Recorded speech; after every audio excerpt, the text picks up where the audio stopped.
It's important when you've actually sent letters through your software that you actually log into the Xerox Mail portal just to make sure that those letters are okay. They look how you want them to look like. There's the correct header there, and there's also any attachments if you want them to go out with the letter as well. So simply all you do is log into the Xerox Mail portal, use your username and password. Of course you only need to do this once, so it'll probably log you in automatically through your system network there. And if you go into Mail and view queued mail, you can actually see that all the mail that you've produced on a daily basis would appear within this folder here.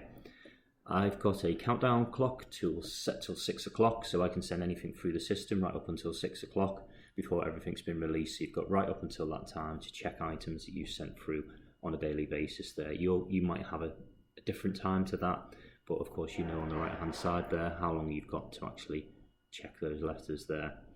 So once you're in the queued items folder, this one I wanted to particularly check that the addressing was okay.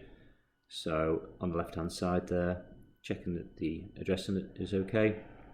Also want to check that the MailMar barcode has been produced there and that's gone through okay, and that of course gives you the tracking for Royal Mail, so anything that's been sent through the system can be traced through the Royal Mail network right up into the delivery office there. Also check that the correct letterhead is within the letter, and for this particular letter I wanted to make sure that there's a CT scan leaflet. So if you just scroll down and make sure that that attachment is in there, whichever you wanted to put through the system, and I've also meant to make sure that there's a map on there for this one that I've sent through. So again, just go in, make sure that the letters you've sent through are okay and they've appeared within the network there. If you find that there's an error in there, incorrect header or attachment, you can just highlight that letter and you can delete that out of the queue there. So again, just make sure you go in and check any letters that you want to check. Make sure the addressing's okay, mail mark's in there, and also the letterhead is in there okay. If you actually log into the queued items folder and can't see any items that you've sent through your on-site software there, what you can actually do is go into the system and see why they've actually failed. So if you go into your C drive, have a look for the Xerox Hybrid Mail Service drop folder. At this point it's probably easier if you send this to your desktop as a shortcut,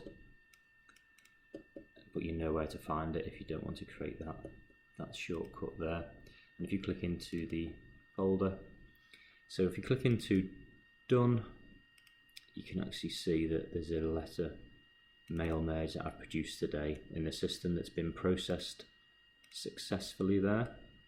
So of course you don't need to go in and check all of the items that have been done, but I'm just going through to show you that the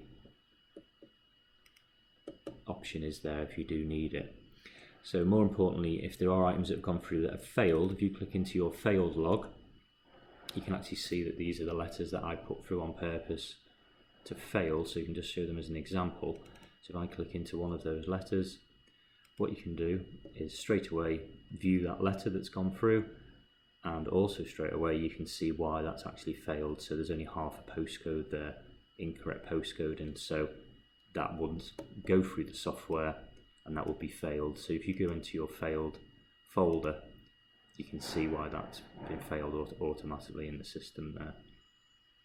You also get a log from the Hybrid Mail software, and if I just show you an example here of some of the logs that have gone through. So for this particular one, let's open that up. If you can actually see that the items that were posted through, and this would have been the user thinking they've posted through and they've gone through and they're okay, but as you can see, the postcode is not valid within those ones that we sent through. So there's the secondary check that you can do in the system to see why those items that have been sent through the system have actually failed there. So what's really important when nothing appears within that portal is you actually go into the failed folder and also into the logs to see why they've actually failed through the system. Within this drop folder, anything that's been posted you can actually click in and you can see that there's the posted log as well. And similarly, this works the same as your archive as well. So if you go into mail and view archived mail, then your items that have been successfully processed and printed by Xerox would appear within your mail archive there. So really important to go in and make sure that the items that you've sent through your software appear within your queued mail folder there, and if they don't, if you go in and check why they've actually failed.